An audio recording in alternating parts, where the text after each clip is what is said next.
अभी अभी जो सामने में उठ के आया वो कर्नाटक स्टेट है। यहाँ तक कि बजरंगबली को भी लेके आ गया। भगवान श्री राम को इस्तेमाल करते करते नरेंद्र मोदी जी थक गए और बजरंगबली को इस्तेमाल किया। बजरंगबली तो सच्चाई का भक्त है, भगवान राम भी सच्चा का भक्त है। उन्होंने जवाब दे दिया कि और हमको मत बेचो। बजरंगबली इस बात को साबित कर दिया कि हमको इस्तेमाल नहीं करो।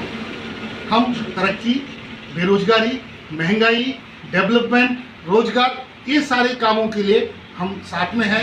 बाकी और तुम्हारा साथ देते देते हम थक गए हैं। ये बजरंगबली की आवाज़ कर्नाटक के लोगों ने सुना दिया। इससे ज़्यादा और क्या बताएं। पूरे पश्चिम बंगाल के स्केल में अगर आप डेवलपमेंट को पैमाइश करके देखें तो सबसे ज़्यादा काम ग्वालपकर में हुआ है। कौन ऐसा काम है ग्वालपकर में, सड़क से लेके तालीम तक और तालीम से लेके फ्री राशन तक, बच्चों के कन्याश्री, शिक्षाश्री, सबुज साथी तक कोई ऐसा स्कीम जो है जो लॉन्च किया गया है ममता बनर्जी की तरफ से, कोई स्कीम बीजेपी की तरह बंद नहीं किया गया है। फॉर एग्जाम्पल उज्ज्वला योजना। उज्ज्वला योजना में नरेंद्र मोदी साहब, हमारे प्राइम मिनिस्टर साहब, हर एक घर में कनेक्शन देने के बाद दोबारा सारा का सारा सिलेंडर घर में भरा हुआ है और लोग चूल्हा में खाना पकाती है। उसके बावजूद इससे पहले वाला लोकसभा इलेक्शन में यहाँ पर लोगों ने 18 एमपी वेस्ट बंगाल में जिताया। वो 18 एमपी केंद्र सरकार से कोई नया योजना, भारतीय योजना लाके पश्चिम बंगाल में एक भी कोई काम अगर करके दिया है, तो मेरा सवाल है शुभेंदु अधिकारी से कि वो इस बात का जवाब दे। केंद्र सरकार का भारतीय कोई योजना वेस्ट बंगाल में, मगरबी बंगाल में लाके खड़ा किया, चाहे वो तालीम के मामले में हो, सेहत के मामले में हो, पानी के मामले में हो और देगर तरक्की या वेलफेयर स्कीम, किसी तरह का कोई भी काम का एक मिसाल, एक नजीर नहीं दे सकता। बिलखसूस हमारे रायगंज का जो एमपी साहिबा है चौधरी देवश्री चौधरी, हम उनसे एक गुजारिश करेंगे कि आप एमपी रहे, तकरीबन आपका पीरियड ख़त्म होने वाला है, कोई एक काम, कोई एक डेवलपमेंट का काम जो सेंट्रल गवर्नमेंट से आप लाके खड़ा करके दिखाए हैं। अब तक जो भी वेस्ट बंगाल में हुआ है वो ममता बनर्जी के ही जरिया से, उनके सरकार के जरिया से, उनके तरक्याती जो मंसूबा है, योजना है, स्कीम है, उसी के जरिया से हुआ है।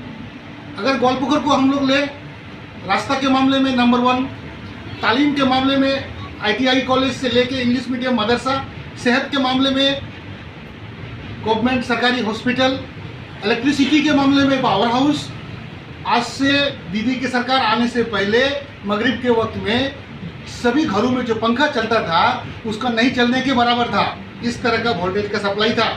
लेकिन आज के दिन में हमेशा पंखा का रफ्तार को देख के ममता बनर्जी का जिद, तूफान, जंग का अंदाजा लगाया जा सकता है। ममता बनर्जी एक जंग है, ममता बनर्जी एक नीति है, ममता बनर्जी एक आंधी है, ममता बनर्जी एक फैसला है। ममता बनर्जी अगर गौर किया जाए तो एक जिद है और ममता बनर्जी का जिद पूरा करके उन्होंने 2011 से लेकर अब तक पश्चिम बंगाल में दिखाया है। और नरेंद्र मोदी साहब को, बीजेपी के लोगों को जो वेस्ट बंगाल में गंदगी फैलाना चाहता है, उनसे सबक सीखना चाहिए कि लोगों को वेलफेयर स्कीम दिया जा सकता है, देना जाए। उसका मिसाल सामने में आपका अभी अभी जो सामने में उठ के आया वो कर्नाटक स्टेट है। कर्नाटक स्टेट में हिंदू मुसलमान पर वोट नहीं दिया लोगों ने। कर्नाटक स्टेट में लोगों को गंदगी फैलाने के लिए वोट नहीं दिया। कर्नाटक स्टेट में लोगों को इमोशनल वोट नहीं दिया। मुझे फला पार्टी ने इतनी गाली दी, मुझे फला पार्टी ने इतनी गाली दी। पूरे 9 साल से मन की बात सुना के लोगों ने, यहाँ तक कि बजरंगबली को भी लेके आ गया। भगवान श्री राम को इस्तेमाल करते करते नरेंद्र मोदी जी थक गए और बजरंगबली को इस्तेमाल किया। बजरंगबली तो सच्चाई का भक्त है, भगवान राम भी सच्चा का भक्त है। उन्होंने जवाब दे दिया कि और हमको मत बेचो। बजरंगबली इस बात को साबित कर दिया कि हमको इस्तेमाल नहीं करो। हम तरक्की, बेरोजगारी, महंगाई, डेवलपमेंट, रोजगार, ये सारे कामों के लिए हम साथ में हैं। बाकी और तुम्हारा साथ देते देते हम थक गए हैं। ये बजरंगबली की आवाज़ कर्नाटक के लोगों ने सुना दिया। इससे ज़्यादा और क्या बताएं।